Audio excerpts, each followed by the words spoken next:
Hello, good morning students. आज class 9 में आपके जो है जंतु ऊतक में आप लोगों ने कार्य के आधार पर 4 प्रकार के ऊतक पढ़े थे, जिसमें आप लोगों ने पहला पढ़ा था एपिथेलियम ऊतक और दूसरा पढ़ा था संयोजी ऊतक और तीसरा पढ़ा था आपने पेशी ऊतक, चौथा आपने पढ़ा था तंत्रिका ऊतक। तो उन चारों प्रकारों में से आपने अभी तक पहला ऊतक का प्रकार जान चुके हैं, पहले ऊतक के बारे में पढ़ चुके हैं, जिसमें पहला ऊतक था हमारा एपिथेलियम ऊतक। तो उसी क्रम में आज हम आप लोगों को दूसरा ऊतक बताएंगे। दूसरा ऊतक है संयोजी ऊतक। तो आज के वीडियो में बस संयोजी ऊतक के बारे में जानेंगे और उसकी विशेषताओं के बारे में जानेंगे। इसके बाद अगले वीडियो में पढ़ेंगे संयोजी ऊतक के प्रकार तथा उसके कार्य। तो आइए देखते हैं दूसरा ऊतक यानी जंतु ऊतक में दूसरा ऊतक है हमारा संयोजी ऊतक, जिसको इंग्लिश में कहते हैं कनेक्टिव टिश्यू। क्या कहते हैं? Connective tissue. तो आज हम समझ रहे हैं कनेक्टिव टिश्यूज के बारे में, ठीक है।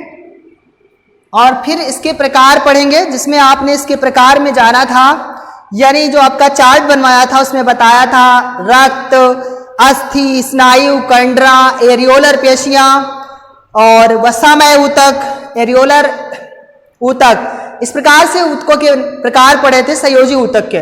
तो आज अभी केवल संयोजी ऊतक और विशेषताएं देखते हैं। ये ऊतक शरीर में विभिन्न ऊतकों को बांधने एवं जोड़ने का कार्य करते हैं। यानी कि जो आपके संयोजी ऊतक हैं कनेक्टिव टिश्यूज, कनेक्टिव का मतलब होता है कनेक्ट करना, यानी संयोजी ऊतक और भी ऊतकों को एक दूसरे से बांध करके रखते हैं, यानी और अन्य ऊतकों को बांधने का काम करते हैं, कनेक्ट करने का काम करते हैं एवं यानी तथा शरीर को सुरक्षा, सहारा एवं दृढ़ता प्रदान करते हैं।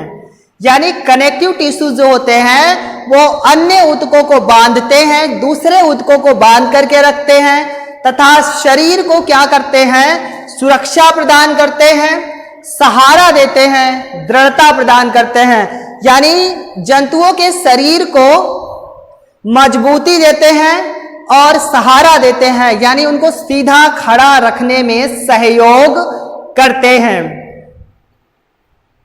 इसके बाद अब हम देखते हैं संयोजी ऊतक की विशेषताएं, यानी इसके क्या कैरेक्टरिस्टिक्स होती हैं। तो इनमें कोशिकाएं कम संख्या में होती हैं। पहला पॉइंट है कि जो संयोजी ऊतक होते हैं उनमें कोशिकाओं की संख्या जो है वो काफी कम होती है, संख्याओं की संख्या कम होती है।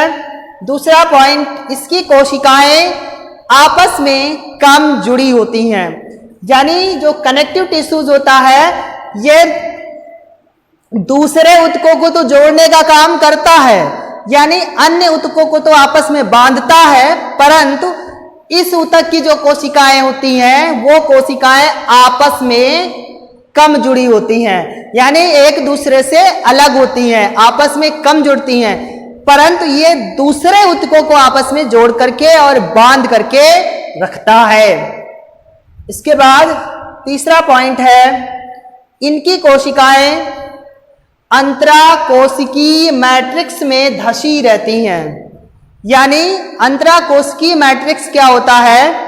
मैट्रिक्स तो एक जेली जैसा पदार्थ होता है, यानी गाढ़ा तरल पदार्थ होता है, और अंतराकोशीय स्थान जैसे ये कोशिका बनी है और एक ये कोशिका है, तो इन दोनों कोशिकाओं के बीच में जो ये खाली स्थान है, और यहाँ पर तीसरी बना लीजिए आप इस प्रकार से, तो ये 3 कोशिकाएं हो गई। इन 3 कोशिकाओं के बीच में ये जो खाली एरिया है, इस खाली एरिया में जो तरल भरा होता है, जो जेली जैसा, जैम जैसा तरल द्रव भरा होता है, उस द्रव में, इस द्रव में जो है संयोजी ऊतक की कोशिकाएं धसी होती हैं। यानी ये जो द्रव भरा है, ये द्रव, इसी द्रव में ये कोशिकाएं दबी हुई होती हैं, ठीक है।